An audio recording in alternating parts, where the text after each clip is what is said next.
ہماری سب سے پہلی ذمہ داری یہ ہے کہ احساس ضیاء ہمارے اندر ہو۔ علامہ اقبال نے کہا ہے، وائے ناکامی متائے کارواں جاتا رہا اور کارواں کے دل سے احساس ضیاء جاتا رہا۔ ہمارے اور آپ کے اندر یہ احساس زندہ رہے، یہ احساس بیدار رہے، یہ مردہ نہ ہونے پائے کہ فلسطین اور ہمارا قبلہ اول یہودیوں کے قبضے میں ہے، وہ اس پر غاصب ہیں، وہ اس پر قابض ہیں۔ یہ ہماری تاریخ کا اہم علاقہ ہے جس پر ناجائزوں نے قبضہ کر رکھا ہے۔ قابل احترام حضرات، اگر یہ احساس ہمارے دلوں سے ختم ہو جائے تو یہ اس سے کہیں بڑا نقصان ہوگا جو ان کے قبضے سے ہوا ہے۔ کارواں لٹ جائے، لٹ جاتا ہے کارواں، یہ بڑی بات نہیں ہے، مگر کارواں کے لٹ جانے کا جو احساس ہے وہ بھی ختم ہو جائے، اس سے یہ بڑی بات ہوگی۔ زندہ قوموں کی علامت یہ ہے کہ وہ تاریخ سے واقف ہوتی ہیں، فلسطین کی تاریخ سے، مسجد اقصیٰ کی تاریخ سے، اپنے ماضی کی شاندار تاریخ سے ہم خود بھی واقف ہوں اور اپنی نسلوں کو بھی اس سے واقف کرانے کی کوشش کریں۔ بسم اللہ الرحمن الرحیم وبہ نستعین والصلاۃ والسلام علی رسول الامین۔ قال اللہ تعالی فی القرآن المجید اعوذ باللہ من الشیطان الرجیم سبحان الذی اسری بعبدہ لیلا من المسجد الحرام الی المسجد الاقصی الذی بارکنا حولہ لنریہ من آیاتنا انہ هو السمیع البصیر۔ عن ذی الاصحاب قال قلت یا رسول اللہ ان ابتلینا بعدک بالبقاء این تأمرنا؟ قال علیک ببیت المقدس فلعلہ ان ینشأ لک ذریۃ یغدون الی ذلک المسجد ویروحون۔ صدق اللہ تعالی وصدق رسولہ صلی اللہ علیہ وسلم۔ قابل احترام حاضرین جمعہ، تمام تعریف و توصیف اللہ رب العزت کے لیے جو تنہا سارے جہان کا خالق، مالک، رب اور پالنہار ہے۔ ہزاروں درود و سلام نازل ہوں حضرت محمد مصطفیٰ صلی اللہ علیہ وسلم پر جو خاتم النبیین اور رحمت للعالمین ہیں۔ قابل احترام حضرات، آج میری گفتگو کا جو موضوع ہے وہ ہے مسئلہ فلسطین، یہود کا منصوبہ اور ہماری ذمہ داریاں۔ مجھے اس بات کا احساس ہے کہ گزشتہ جمعوں میں یا مختلف چینلوں پر یا کسی یا نہ کسی اور ذریعے سے حال ہی میں آپ نے اس پر کچھ خطابات ضرور سماعت کیے ہوں گے، مگر فلسطین کا موضوع اتنا وسیع ہے، اتنا پھیلا ہوا ہے اور اس کی تاریخ اتنی طویل اور لمبی ہے کہ اگر اس کے پہلوؤں پر، مختلف پہلوؤں پر مہینے بھر بھی گفتگو کی جائے تو شاید اس کا احاطہ ممکن نہیں ہے۔ بہرحال میں اختصار کے ساتھ کوشش کرتا ہوں کہ اس عنوان کے جو 3 نکات ہیں، مسئلہ فلسطین، دوسرا نکتہ ہے یہود کا منصوبہ اور تیسرا ہے ہماری ذمہ داریاں، میں اختصار کے ساتھ ان پر روشنی ڈال سکوں۔ قابل احترام حضرات، ہم سب جانتے ہیں کہ فلسطین یہ انبیاء اور رسولوں کی سرزمین ہے، اور جب میں فلسطین بولوں تو آپ یہ سمجھیے کہ 1948 سے پہلے کا فلسطین، یہ آج کا تقسیم شدہ فلسطین نہیں جس میں ویسٹ بینک ہے، جس میں غازہ ہے، دوسرے علاقے ہیں، یہ اس سے مراد نہیں ہے، بلکہ جب بھی فلسطین بولوں تو 1948 سے پہلے کا جو غیر منقسم فلسطین ہے وہ ہے۔ قرآن مجید میں جن 25 رسولوں کا ذکر آیا ہے ان میں سے بیشتر کا تعلق اسی علاقے اور اسی سرزمین سے رہا ہے۔ ماضی میں فلسطین ملک شام کا ایک صوبہ تھا۔ بیت المقدس یعنی ہمارے قبلہ اول کی وجہ سے اس کو ایک خاص شناخت اور خاص پہچان حاصل رہی ہے۔ یہ پورا علاقہ ایسا ہے کہ مسلمانوں نے ہمیشہ اسے دینی، علمی، تہذیبی اور فکری تاریخ کا جز سمجھا ہے اور اس سے اپنی وابستگی کا انہوں نے اظہار کیا ہے۔ اس علاقے میں 1300 برس قبل مسیح، قبل مسیح کا مطلب ہے حضرت عیسیٰ علیہ السلام کی پیدائش سے پہلے، یعنی حضرت عیسیٰ علیہ السلام کی پیدائش سے 1300 سال پہلے بنی اسرائیل اس علاقے میں آئے۔ وہ یہاں کے اصل باشندے نہیں ہیں، नहीं थे। कदीम बाशिंदे वहां दूसरे थे, वहां के कदीम कबाइल दूसरे थे, जिनकी तफसीलात खुद बाइबल में मौजूद है। बाइबल में ये तफसील भी मौजूद है कि बनी इसराइल जब यहाँ आए तो उन्होंने उन कदीम बाशिंदों को और उन कदीम कबाइल का कत्ले आम किया, और इस इलाके पर वो इसी तरह काबिज हो गए जिस तरह की अंग्रेजों ने, फरंगियों ने रेड इंडियंस या सुर्ख हिंदियों का कत्ले आम करके अमेरिका पर कब्जा किया था। बिल्कुल ये उनकी तारीख है। बनी इसराइल का दावा यह है कि ये खुदा ने ये मुल्क उनकी मीरास में दे दिया है, इसलिए उन्हें ये हक पहुंचता है कि इस पर वो काबिज हो जाएं, बल्कि उसके असल बाशिंदों को बेदखल करके यहां तक कि उनकी नस्लों को मिटा करके यहां पर वो काबिज रहें।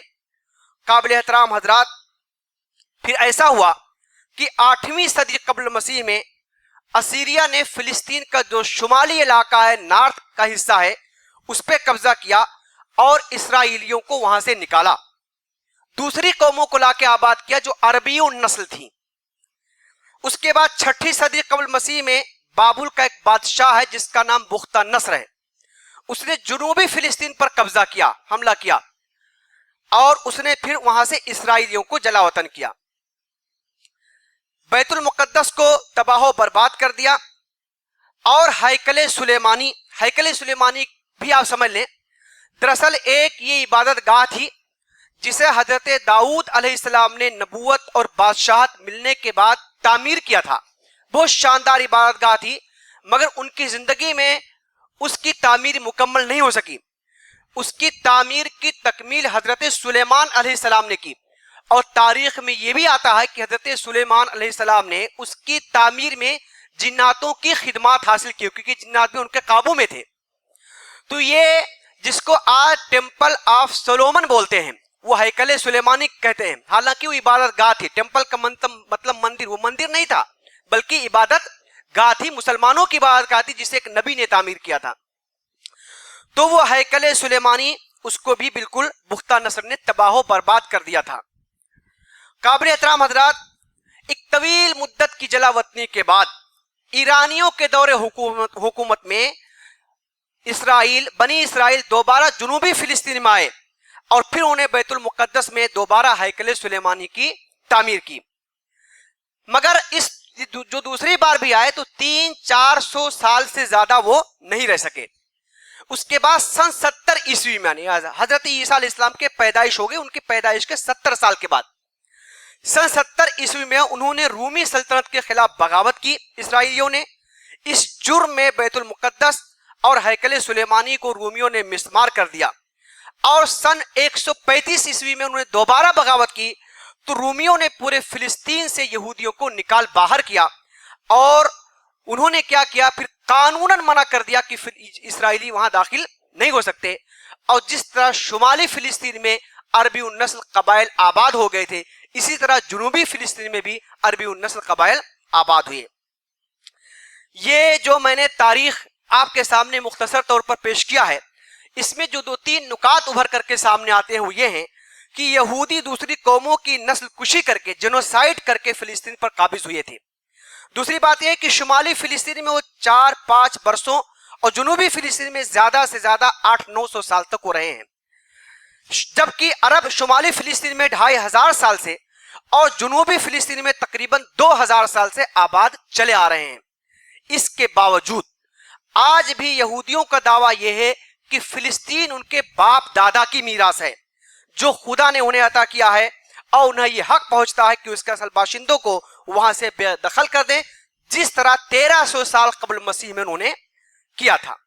आपको यह भी बताता चलूं कि 2000 बरसों से दुनिया भर के यहूदी हफ्ते में 4 बार ये दुआ मांगते रहे हैं कि बैतुल मुकद्दस उनके कब्जे में आ जाए और दोबारा वो हैकले सुलेमानी की तामीर कर सके। उनकी जो मजहबी तकरीबात होती हैं, उनके मजहबी तकरीबात के मौके पर तकरीबन यहूदियों के हर घर में एक ड्रामा खेला जाता है, और उस ड्रामे में ये बताया जाता है कि यहूदी मिस्र से कैसे निकले, फिलिस्तीन में किस तरह आबाद हुए, फिर वहां से किस तरह निकाले गए, बाबुल वालों ने उनको कैसे जला वतन किया, रोमियों के जरिए कैसे बेदखल किए गए, और दुनिया में किस तरह वो तितर बतर हुए। ये पूरा ड्रामा जो है खेला जाता है। 2000 सालों से यहूदियों के बच्चे बच्चे के दिमाग में ये बात बिठाई जा रही है कि फिलिस्तीन तुम्हारा है, तुम्हें वापस लेना है और तुम्हारा मकसद जिंदगी बैतुल मुक़द्दस में हैकल सुलेमानी की दोबारा तामीर करना है। काबिल एहतराम हजरात, आज जबकि वो इस अर्ज़ मुक़द्दस पर काबिज हैं तो अपने इस मकसद का हुसूल वो आसान तर समझते हैं। फिलिस्तीनियों ने, इसराइलियों ने बैतुल मुक़द्दस पर कब्जा और हैकल सुलेमानी की तामीर के लिए जो मंसूबा बनाया उसके 4 मरहले थे। 4 मरहले। इस वक्त तो चौथे मरहले में दाखिल हो गए हैं, जो उनका आखिरी मरहला है। उनका पहला मरहला यह था कि मुख्तलिफ इलाकों से यहूदी हिजरत करके फिलिस्तीन में आबाद हूं। ये तहरीक उन्होंने शुरू की, मूवमेंट शुरू की, और इस मरहले का आगाज 1880 में हुआ है। इसमें मुहाजरत का आगाज किया। ज्यादातर मशरकी यूरोप से फिलिस्तीनी यहूदी कबाइल वहां मुंतकिल हुए, वहां उन्होंने जमीनें खरीदी और आबाद होना शुरू किया। 1897 में मशहूर यहूदी लीडर थियोडोर हर्त्जल ने सहयूनी तहरीक शुरू की बाकायदा, और उस तहरीक का मकसद ही यह था कि फिलिस्तीन पर दोबारा कब्जा करके हैकल सुलेमानी को तामीर किया जाए। यहूदी सरमायादारों ने इसके लिए बड़े पैमाने पर फाइनेंस किया, माली इमदाद की। दूसरी जगहों से मुंतकिल होने वाले खानदानों को उन्होंने ये पैसे दिए ताकि वहां जमीनें खरीद सकें और मुनज़्ज़म तौर पर अपनी बस्तियां वहां बसा सकें। 1901 ईस्वी में हर्त्जल, जो कि अभी मैंने बताया कि यहूदी लीडर था, उसने उस्मानी खलीफा, तुर्की खलीफा जो सुल्तान अब्दुल हमीद था, उसको एक लेटर लिखा, एक खत लिखा, और उसमें मुतालबा किया कि अगर आप फिलिस्तीन को इसराइलियों का कौमी वतन बनाने की इजाजत दे दे तो तुर्की सल्तनत के जो कर्जे हैं वो सारे कर्जे यहूदी अदा करने के लिए तैयार हैं। ये खत लेकर के जो है एक यहूदी सुल्तान की खिदमत में गया जिसका नाम हाखाम कोरासौफंदी था। ये वो यहूदी था जो कि स्पेन में आबाद था, और स्पेन से जो खानदान निकाले गए थे, भागे गए थे, तुर्की में आके आबाद हुए थे, उसका एक फर्द था। तुर्की में रहने के बावजूद इसने जुर्रत की कि सुल्तान तुर्की के पास वो खत लेके जाए और उनके सामने इस पेशकश को रखे कि फिलिस्तीन को यहूदियों का कौमी वतन बनाया जाए। सुल्तान तुर्की के पास जब वो खत पहुंचा तो सुल्तान अब्दुल हमीद ने उस खत पे थूक दिया और कहा, मैं तुम्हारी सारी दौलत पर थूकता हूं। मेरे रहते हुए और सल्तनत तुर्की के रहते हुए इस बात का कभी इम्कान पैदा नहीं हो सकता कि फिलिस्तीन का इलाका तुम्हारे हवाले किया जाए। ये शदीद जवाब सुन करके हर्त्जल ने सुल्तान को धमकी दी और कहा कि इसके बुरे नतायज आप जरूर भुगतेंगे। चुनांचे 1901 की बात है, उन्होंने फिर साजिश का आगाज किया और 7 सालों में उन्होंने साजिश का जाल इस तरह फैलाया कि सन 1908 में बादशाह को, सुल्तान को माजूल कर दिया और माजूली का खत उसके पास भेजा। जो 3 अफराद माजूली का खत लेके गए थे उसमें 2 तुर्की के लोग थे और तीसरा वही फर्द था जो हाकाम कोरासौफंदी था जो पहली बार खत लेके गया था। ये हमारे और आपके भी गैरत की बात है, मुसलमानों की भी गैरत की बात है कि सुल्तान तुर्की के पास वो माजूली का खत भी जो भेजते हैं तो एक ऐसे फर्द के हाथों जो 7 साल पहले ही सुल्तान के पास गया था और नाकाम और नामुराद वहां से एक शदीद और सख्त जवाब सुन करके वापस आया था। काबिल एहतराम हज़रात, इसके बाद इसराइलियों ने तुर्की सल्तनत के टुकड़े टुकड़े करने की भी साजिश की। उन्होंने तुर्की में तुर्किश नेशनलिज्म और अरबों में अरबिक नेशनलिज्म, कौम परस्ती का जज्बा उभारा। कौम परस्ती का जज्बा उभारा, अरबों को यह एहसास दिलाया कि आप इनके गुलाम हैं, आप आजाद होने की कोशिश कीजिए। और तुर्कों के अंदर कहा कि साहब बाहर के लोग हैं, आप इनको यहां निकाल के बाहर कीजिए। चुनांचे इसका नतीजा यह हुआ कि 1914 में जब पहली जंग अजीम हुई तो तुर्क और अरब एक दूसरे के रफीक बनने के बजाय एक दूसरे के मद्दे मुकाबिल बन गए और एक दूसरे के आमने सामने आकर के वो खड़े हो गए। पहली जंग अजीम में इसराइलियों ने सबसे पहले जर्मनी से मामला करना चाहा और जर्मनी का जो बादशाह था विलियम कैसर, उन्होंने उसको खत लिखा कि अगर आप फिलिस्तीन को हमारा कौमी वतन बनाने का वादा करें तो हम जो है आपके साथ, हमारी ताकत रहेगी, कुव्वत रहेगी, इसराइलियों का दिल और दिमाग आपके साथ रहेगा, हम आपके साथ लड़ेंगे। मगर उन्होंने जर्मनी के बादशाह पर एतबार नहीं किया इसराइलियों ने, क्योंकि उस वक्त तुर्की जर्मनी का हलीफ था। उस वक्त जो है एक यहूदी लीडर जो है जिसका नाम डॉक्टर वाइसमैन था, वो आगे बढ़ा और उसने बर्तानिया से बात की और उनसे कहा कि अगर आप ये वादा करें कि फिलिस्तीन को इसराइलियों का कौमी वतन बनाएंगे तो इसराइलियों की सारी दौलत, उनका दिमाग, उनकी कुव्वत आपके साथ आ जाएगी और हम आपके साथ मिलकर के इस जंग को लड़ेंगे। चुनांचे हुकूमत बरतानिया ने इसका वादा कर लिया, जिसका इजहार 1917 में बाल्फोर डिक्लेरेशन जिसे हम बोलते हैं, इसकी एक तफसील है, इस वक्त नहीं कि आपको बताऊं मैं। एक खत था जो अक्टूबर 1917 में बाकायदा बरतानिया की काबीना में पास हुआ था और जो है नवंबर में वो जो है हवाले किया गया इसराइलियों के, तो उसको डिक्लेरेशन बोलते हैं। उसको उन्होंने दिया और ये ऐलान किया कि अगर हम जंग जीत गए तो हम फिलिस्तीन को जो है वो इसराइलियों का कौमी वतन बनाएंगे। ये अंग्रेज कौम की इंतहाई बदयानती, गद्दारी, मक्कारी और अय्यारी का शाहकार है और जब तक ये जमीन कायम है और जब तक कि सूरज का आना और जाना है, अंग्रेज कौम अपने माथे से इस कलंक को मिटा नहीं सकती है।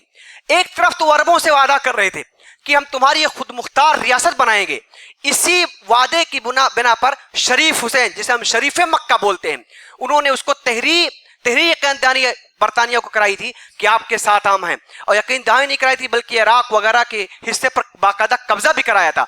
और दूसरी तरफ वही अंग्रेज यहूदियों से वादा कर रहे थे कि हम जो है फिलिस्तीन को तुम्हें देंगे और तुम्हारा कौमी वतन बनाएंगे। काबिल एहतराम हज़रात, तो 1880 में इनके मंसूबे का पहला मरहला शुरू हुआ और 1907 यानी 37 सालों में इनके मंसूबे के पहले मरहले की तकमील हुई। उन्होंने उस डिक्लेरेशन को हासिल किया। दूसरा मरहला उस वक्त मजलिस अक़वाम बन चुकी थी, लीग ऑफ नेशंस जिसे हम बोलते हैं। इस दूसरे मरहले में जिसका आगाज 1917 से हुआ, खास मजलिस अक़वाम ने किरदार अदा किया। उसने 1922 में फिलिस्तीन को बरतानिया के मैंडेट में दे दिया, इंतदाब में दे दिया। इंतदाब बोलते हैं कि कोई मुल्क बराह रास्त वहां हाकिम और बादशाह नहीं, उसकी हुकूमत नहीं है, बल्कि किसी बाख्तियार पावर ने उसको वहां हुकूमत करने की इजाजत दी है। तो लीग ऑफ नेशन ने बरतानिया को यह पावर दिया कि आप फिलिस्तीन पर हुकूमत करें, आपको इख्तियार हासिल है। इसको इंतदाब बोलते हैं 1922 में। और ये इंतदाब का परवाना देते हुए लीग ऑफ नेशंस ने देखिए कितनी बड़ी नाइंसाफी की। उसमें यह भी लिखा कि जो सहीयूनी तहरीक है उसको बाकायदा हुकूमत में शामिल किया जाए, उसके मशवरे से हुकूमत का नज़्म नस्क चलाया जाए। और यह भी कहा उसमें कि इसराइलियों को हर तरह की सहूलत दी जाए ताकि फिलिस्तीन को अपना कौमी वतन वो बना सके। जबकि वहां के जो असल बाशिंदे थे अरब, उनके लिए सिर्फ इतना लिखा गया कि उनके सिविल राइट्स, उनके रिलीजियस राइट्स, मजहबी और शहरी कानून का तहफ़्फ़ुज़ किया जाए। सियासी हक का कोई जिक्र ही उसमें नहीं था, सियासी हक का कोई जिक्र नहीं था। जिस वक्त ये सब कुछ हुआ उस वक्त जो मर्दमशुमारी कराई गई, उस वक्त फिलिस्तीन में मुसलमान अरब 6,60,641, ईसाई अरब 71,464 और यहूदी सिर्फ 22,790 थे। मुसलमानों की अक्सरियत होने के बावजूद, उनकी मेजॉरिटी होने के बावजूद, उनको न तो सियासत में शरीक किया गया, न मुल्क की नज़्म में शरीक किया गया और न उनके किसी हक का जिक्र किया गया, जो सबसे बड़ी हक तलफी थी। फिलिस्तीन का जो पहला हाई कमिश्नर बना जो है वो खुद एक यहूदी था, हर्बर्ट समूएली उसका नाम था। उसके जिम्मे जो शोबे किए गए, तालीम के, ज़राअत के, बैरूनी ममालिक से लोगों के दाखिले के, सफर के और कौमियत के, इतने सारे डिपार्टमेंट्स उसके हवाले किए गए। ऐसे ऐसे कवानीन बनाए गए जिनसे बाहर के यहूदियों को फिलिस्तीन में जमीन करना आसान हो, सहूलत हो उनको, और अरबों के लिए ऐसे कवानीन बनाए गए जिससे भारी टैक्स उन पर आयद किए गए। जब वो टैक्स अदा नहीं कर पाते थे तो उनकी जमीनों पर कब्जा किया जाता था अदालतों के जरिए, और जो जमीनें उनके कब्जे में आती थी फिर यहूदियों में, इसराइलियों में उसको तकसीम करते थे, बहुत सस्ते दामों में उसको बेचते थे। बड़ी बड़ी जमीनें उसके बावजूद भी जो है यहूदियों को दी गई, उनको बसाने के लिए कहीं पट्टे पर, कहीं कहीं पूरा गांव साफ करा के, खाली करा के उनके हवाले किया गया। उसके बाद दूसरी जंग अजीम में जब हिटलर ने जर्मनी में मजालिम की यहूदियों पर, जो खुद एक मफरूजा है, उसके सिलसिले में बहुत कुछ गुफ्तगू करने की जरूरत है, वहां से जो यहूदी भागे कानूनी गैर कानूनी हर तरीके से वो फिलिस्तीन में फिर एक बड़ी तादाद में घुसने लगे। वहां आने के बाद उन्होंने अपनी मुसल्लह तंजीमें बनाई बाकायदा, और अरबों को फिर मार धाड़ के वहां से निकालना उन्होंने शुरू किया। जो है अरबों को अपना मुदाफात करने का भी हक नहीं दिया गया, बल्कि अलबत्ता जान बचा करके जो अरब भागते थे उनको दूसरी जगह आबाद करने के लिए बरतानिया ने बड़ी फराखदिली का मुजाहरा किया। 1947 में अब ये सतह पर पहुंच गए थे कि कौमी वतन के बजाय अपना कौमी स्टेट बना सकें, कौमी स्टेट। 1947 में बरतानिया ने यह सारा मामला अक़वाम मुत्तहिदा के हवाले कर दिया। उस वक्त लीग ऑफ नेशंस का खात्मा हो गया था, दूसरी जंग अज़ीम में यूनाइटेड नेशंस बन गई थी, जो आज भी मौजूद है। बरतानिया ने उसके हवाले कर दिया। अक़वाम मुत्तहिदा ने जो फैसला किया वो ये किया कि फिलिस्तीन को यहूदियों और अरबों के दरमियान तकसीम कर दिया, दो हिस्सों में तकसीम कर दिया, और इस तकसीम में 55% रकबा 33% यहूदियों को और 45% रकबा 67% अरब आबादी को दिया गया। आप देखिए तकसीम भी कैसी हुई। काबिल एहतराम हज़रात, इस तरह उनके मंसूबे का दूसरा हिस्सा जो 1917 से शुरू हुआ 1947 पे आके यानी 30 सालों में आकर के उसकी तकमील हुई। चूंकि वक्त कम इसलिए बड़ी तेजी के साथ में चलूंगा। तीसरे मरहले का आगाज 1947 से होता है और जिसकी तकमील 1967 पर होती है 19 सालों में। ये एक जंग का पूरा मरहला है। जब वहां वो आबाद हो गए, उनकी पूरी आबादी, और उन्होंने कौमी स्टेट 1948 में उन्होंने अपने कौमी स्टेट का बाकायदा ऐलान किया। उस वक्त यूनाइटेड नेशंस की बाकायदा सेशन चल रहा था और उन्होंने रात के 10 बजे बाकायदा ऐलान कर दिया कि हमने हुकूमत कायम कर ली है। रूस और बरतानिया ने सबसे पहले बढ़ के उसको तस्लीम कर लिया। 19 सालों में आगे जंग के हालात रहे। इन 19 सालों में इसराइलियों ने बहुत बढ़ चढ़ करके जंग की, अरबों को मार के भगाया और उनकी जमीनों पर ज्यादा से ज्यादा कब्जा किया। 1948 में इसराइली रियासत का रकबा 7,993 मुरब्बा मील था और 1967 में 27,000 मुरब्बा मील का उसमें इजाफा हो गया। 14-15 लाख अरब उनके गुलाम हो गए। ये उनके तीसरे मरहले की तकमील है। इस वक्त दुनिया इस्लाम को उनके जिस मंसूबे के जिस हिस्से से हमारा आपका साबका है वो जो है उनका चौथा और आखिरी मरहला है, जिसके लिए 2000 सालों से वो बेताब हैं और जिसके लिए गुज़िश्ता 143 सालों से बाकायदा मंसूबा बंद जो है कोशिश कर रहे हैं। उनके इस मंसूबे के 2 अज्जा हैं। सबसे पहला जुज़ ये है कि मस्जिद अक्सा और कुब्बे सखरा को ढा करके गिरा करके वहां पर हैकल सुलेमानी की तामीर की जाए, और उनके मंसूबे का दूसरा जुज़ ये है कि इस पूरे इलाका पर कब्जा किया जाए जिसे इसराइल अपनी पूरी मीरास समझता है। इसराइल किस इलाके को मीरास समझता है? इसराइल ने अपने पार्लियामेंट के पेशानी पर यह जुमला कुंदा कर रखा है, आ इसराइल तेरी सरहदें नील से फरात तक हैं। मैं समझता हूं दुनिया के वाहिद मुल्क है जिसने बाकायदा खुल्लम खुल्ला इस जारहियत का ऐलान कर रखा है कि दूसरे मुल्कों पर वो कब्जा करेगा। दुनिया के किसी मुल्क की मिसाल नहीं है।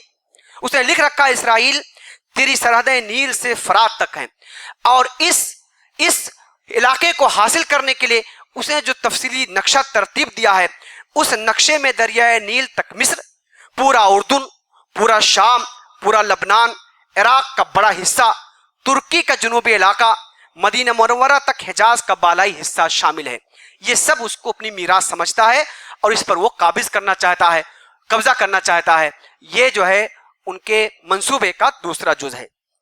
काबिल एहतराम हज़रात, ये कुछ जो मैंने आपके सामने पेश किया इख्तिसार के साथ, महज इसलिए ताकि इस मसले की जो अहमियत है, जो नज़ाकत है और इसकी जो हकीकत और वाक़ियत है उसको हम समझ सकें और इस सिलसिले में हमारी जो जिम्मेदारियां बनती हैं उसको हम और आप अदा कर सकें। हमारी जो जिम्मेदारियां हैं उसको हमने 6-7 नुकात में तकसीम किया है। बड़ी तेजी के साथ गुफ्तगू के आखिरी मरहले में मैं उस पर भी रोशनी डालना चाहता हूं। हमारी सबसे पहली जिम्मेदारी यह है कि एहसास ज़िया हमारे अंदर हो। एहसास ज़िया, अल्लामा इकबाल ने कहा है, वाए नाकामी मताए कारवां जाता रहा और कारवां के दिल से एहसास ज़िया जाता रहा। हमारे और आपके अंदर ये एहसास जिंदा रहे, ये एहसास बेदार रहे, ये मुर्दा न होने पाए कि फिलिस्तीन और हमारा क़िबले अव्वल यहूदियों के कब्जे में है, वो उस पर गासिब हैं, वो उस पर काबिज हैं। ये हमारी ज़मीन है, ये हमारी सरजमीन है, ये हमारी तारीख का अहम इलाका है जिस पर नाजायज़ उन्होंने कब्जा कर रखा है। قابل احترام حضرات، اگر یہ احساس ہمارے دلوں سے ختم ہو جائے تو یہ اس سے کہیں بڑا نقصان ہوگا جو ان کے قبضے سے ہوا ہے۔ کارواں لٹ جاتا ہے کارواں، یہ بڑی بات نہیں ہے، مگر کارواں کے لٹ جانے کا جو احساس ہے وہ بھی ختم ہو جائے، اس سے یہ بڑی بات ہوگی۔ دوسری ذمہ داری ہماری یہ ہے کہ فلسطین ساری امت کا مسئلہ ہے، اس کو ہم سمجھیں۔ یہ صرف عربوں کا مسئلہ نہیں ہے، یہ صرف فلسطینیوں کا مسئلہ نہیں ہے، یہ صرف کسی خاص علاقے کا مسئلہ نہیں ہے، یہ جغرافیائی مسئلہ نہیں ہے، یہ کوئی علاقائی مسئلہ نہیں ہے، بلکہ یہ ساری امت مسلمہ کا مسئلہ ہے، یہ ہم میں سے ہر فرد کا مسئلہ ہے، یا اس مسجد میں بیٹھے ہوئے ہم میں سے ایک ایک فرد کا مسئلہ ہے۔ قابل احترام حضرات، فلسطین سے ہمارا تعلق اتنا ہی مضبوط ہے جتنا کہ کسی عرب یا کسی فلسطینی مسلمان کا ہو سکتا ہے، کیونکہ فلسطین سے ہماری شاندار تاریخ وابستہ ہے۔ اس کو ہم سمجھیں، یہ ہماری دوسری ذمہ داری ہے کہ فلسطین ساری ملت کا، ساری امت کا مسئلہ ہے۔ ہماری تیسری ذمہ داری یہ ہے کہ ہم سمجھیں کہ امت مسلمہ جسد واحد ہے۔ یہ میں نہیں کہہ رہا ہوں، بلکہ اللہ کے رسول صلی اللہ علیہ وسلم نے خود فرمایا ہے کہ ملت، یہ امت، یہ پوری ملت جو پوری دنیا میں موجود ہے، جسد واحد اس کی حیثیت ہے، ایک جسم کے مانند اس کی حیثیت ہے کہ جسم کے کسی حصے میں بھی تکلیف ہو تو پورا جسم اس کو محسوس کرتا ہے۔ تو آج اگر فلسطینیوں پر ظلم و ستم کے پہاڑ توڑے جا رہے ہیں تو اس کی تکلیف، اس کی اذیت کو ہم اور آپ یہاں بیٹھے ہوئے محسوس کریں۔ ایسا نہ سوچے کہ ایک زمین کے خاص علاقے میں کچھ ہو رہا ہے اور ہم سے اس کا کیا تعلق ہو سکتا ہے۔ ان پر جو اس وقت شدید جن ابتلا آزمائش سے گزر رہے ہیں، وہ اس کا احساس ہمارے دل و دماغ میں تر و تازہ رہے۔ قابل احترام حضرات، 27واں دن ہے آج، تقریباً 10,000 سے زیادہ فلسطینی شہید کیے جا چکے ہیں، جس میں تقریباً 3,000 سے زائد بچے ہیں۔ آپ جو ہے ان کے درد کو محسوس کیجئے کہ اسرائیل ان کے اسپتالوں پر، پناہ گزینوں کے کیمپوں پر، اسکولوں پر شدید بمباری کر رہا ہے۔ بنیادی جو زندگی کے وسائل ہو سکتے ہیں ان کے پاس نہیں ہیں۔ آپ اس درد کو محسوس کیجئے، آپ اس ماں کے درد کو محسوس کیجئے جس کے ہاں 8 سالوں کے بعد کوئی بچہ پیدا ہوتا ہے اور اسرائیلی حملے میں وہ شہید ہو جاتا ہے۔ آپ اس درد کو محسوس کیجئے۔ قابل احترام حضرات، ہماری چوتھی ذمہ داری یہ ہے کہ اسرائیل کے جو جرائم ہیں اس سے ہم اہل جہان کو واقف کرائیں۔ اسرائیل صرف مسلمانوں کا مجرم نہیں ہے، بلکہ انسانیت کا مجرم ہے۔ وہ جو کچھ کر رہا ہے وہ انسانیت کے خلاف اس کے جرائم ہیں، صرف مسلمانوں کے خلاف نہیں ہے۔ اسپتالوں کو مسمار کرنا، گرانا، اسکولوں کو تہس نہس کرنا، عام آبادیوں کو تباہ و برباد کرنا، دوا، پانی اور بنیادی وسائل جیسے انسانوں کو محروم کر دینا، یہ کیا ہے؟ یہ انسانیت کے خلاف جرائم نہیں ہے تو اور کیا ہیں؟ قابل احترام حضرات، ہماری 5ویں ذمہ داری یہ ہے کہ مظلوموں کے حق میں ہم آواز اٹھائیں۔ ہمارا ملک ایک جمہوری ملک ہے، ہمارے ملک میں ایک آئین اور قانون ہے۔ آئین کے دائرے میں رہتے ہوئے جمہوری انداز سے، پرامن طریقے سے ہم اپنے ان بھائیوں کے لیے جس طرح بھی اپنے جذبات کا اظہار کر سکتے ہیں وہ ہمیں ضرور کرنا چاہیے۔ اپنے احساسات کو اپنے حکومت کے ذمہ داروں تک ضرور ہمیں پہنچانا چاہیے۔ اور چھٹی ہماری ذمہ داری یہ ہے کہ ہم تاریخ سے واقف ہوں۔ تاریخ سے واقفیت یہ زندہ قوموں کی علامت ہے۔ مردہ قومیں تاریخ سے وابستہ نہیں ہوتی ہیں، اپنے تاریخ سے کٹ جاتی ہیں۔ اگر ہم ایک زندہ قوم ہیں تو ہمیں چاہیے کہ ہم اس تاریخ سے واقف ہوں۔ تاریخ کو کہا گیا ہے قوموں کی یادداشت ہے، جیسے ہم میں سے ہر فرد کی ایک یادداشت ہے، ایک میموری ہے۔ اگر اس سے وہ یادداشت ختم ہو جائے، چھین لی جائے، تو وہ شخص اپنی حیثیت کو، اپنے وجود کو بھول جائے گا اور آگے کچھ نہیں کر سکے گا۔ اگر قوموں سے ان کی یادداشت کو چھین لیا جائے، ان کی میموری ختم ہو جائے تو آگے وہ کچھ نہیں کر سکیں گی۔ ایسی قومیں دوسروں پر منحصر ہو جاتی ہیں، ایسی قومیں دوسروں کا دست نگر ہو جاتی ہیں، ایسی قومیں دوسروں کا غلام بن کر کے زندگی گزارتی ہیں، وہ خود مختار قومیں نہیں ہو سکتی ہیں۔ زندہ قوموں کی علامت یہ ہے کہ وہ تاریخ سے واقف ہوتی ہیں۔ قابل احترام حضرات، فلسطین کی تاریخ سے، مسجد اقصیٰ کی تاریخ سے، اپنے ماضی کی شاندار تاریخ سے ہم خود بھی واقف ہوں اور اپنی نسلوں کو بھی اس سے واقف کرانے کی کوشش کریں۔ 7ویں ہماری ذمہ داری یہ ہے کہ ہم کم سے کم اتنا تو کر سکتے ہیں کہ اپنے فلسطینی بھائیوں کے لیے دعا کریں، ہاتھ اٹھائیں اور اللہ تعالیٰ سے ہم ان کے لیے نصرت اور مدد طلب کریں اپنے فلسطینی بھائیوں کے لیے۔ اتنا تو کر سکتے ہیں، روئیں اور گڑگڑائیں اپنے رب کے حضور تاکہ اللہ کی رحمت متوجہ ہو اور اللہ اپنی نصرت ان پر فرمائے۔ یہ 7ویں ذمہ داری تھی۔ اپنی گفتگو کے آخر میں بالکل میں اس حدیث کا ترجمہ آپ کے سامنے پیش کرنا چاہتا ہوں اور اپنی گفتگو ختم کروں گا جو میں نے اپنی گفتگو کے شروع میں پیش کی ہے۔ حضرت ذی الاصحاب روایت کرتے ہیں، وہ کہتے ہیں قلت یا رسول اللہ ان ابتلینا بعد بالبقاء، اے اللہ کے رسول صلی اللہ علیہ وسلم آپ کی زندگی کے بعد اگر ظالموں سے ہمارا سابقہ پیش آ جائے، اگر ہم آزمائے جائیں، اگر ہم آزمائش کا شکار ہو جائیں، این تامرنا، تو آپ ہمیں کہاں جانے کا حکم دیتے ہیں، ہم کہاں جائیں؟ قال علیک بیت المقدس، اللہ کے رسول سے فرمایا بیت المقدس چلے جانا، فلسطین چلے جانا۔ فلعلہ ان ينشأ لك ذریۃ یغدون الی ذلک المسجد یروحون، کیونکہ مجھے امید ہے کہ تمہاری آنے والی نسلیں، وہاں پر تمہاری آنے والی نسلیں مسجد تک جائیں گی اور وہ اللہ کی عبادت گزار ہوں گی۔ مسند احمد کی روایت ہے، یہ 16196 حدیث نمبر ہے۔